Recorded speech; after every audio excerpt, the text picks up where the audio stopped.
First time I ever heard Tool was driving down Route 1 in Pennsylvania. I was dating a girl back then. She drove a Ford Bronco and had a terrible stereo. You could barely even hear it, but even on the the only two front speakers she had in her truck, I could tell that it was different. I first started tattooing when I was on my way out of the Marine Corps. I was in the Marine Corps for a pretty long time, about 5 years. My first love was painting. And the moment I touched the tattoo machine, it was like a love scene in a movie. The whole world stopped, and Chris Isaac came on the radio, and I stopped everybody in the room to announce that I had found what I was going to do with the rest of my life. And I never really looked back after that. I'm about to do a pretty big tattoo today. Right now I'm just creating a stencil, getting all my highlights mapped out, and my dark tones and my light tones and my values, so I can, when I'm working along the tattoo, I know where everything goes. I'm tracing it right on the photo, right to carbon paper, and that'll be what transfers it to the skin. It's kind of capturing a moment. Everybody that comes in, they have an idea that's attached to a moment. Something to remember somebody, or something to express something about themselves and tell a story about where they come from or what they've been through.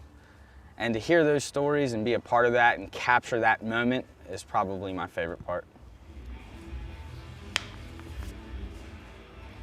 The picture we chose resembles a lot to me, not just Maynard himself. I see him as an individual, an entrepreneur, a father. The fact that he's holding a microphone resembles Tool to me, which his music has just been so influential throughout my life since I was 13. So that in general just resembles everything that I can think of all in one piece. Maynard is a genius in my heart. He started a phenomenon, and the phenomenon basically is this Tool epidemic, and I think Tool fans are absolutely amazing because we are all tight and family. Almost every day I listen to Tool's music. It's inspirational for so many people in so many different ways.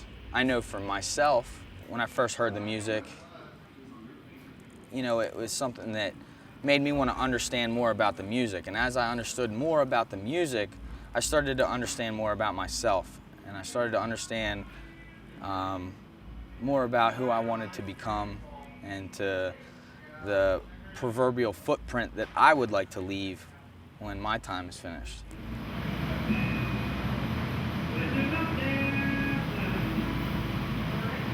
Everything that the whole band does is amazing, and when they get together, they make something beautiful.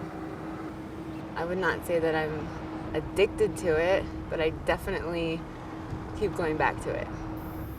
I think that you either get it or you don't, and people that don't get it are really missing out. They're not really fully paying attention. They're missing the point. It's a great journey, a great imprint, and a good story. I'm excited. It's like finishing a painting, you know, especially a marathon session like this one. You know, I can't wait to fucking be done this. as much as I love it, it is. It's like I just said to you earlier, I'm having a lot of fun right now, you know, but it's very tedious. You know, the attention to detail is what I really fell in love with tattooing. You know, to be a good tattoo artist, you have to pay attention to the very smallest details. Being that focused for that long can get pretty tiring.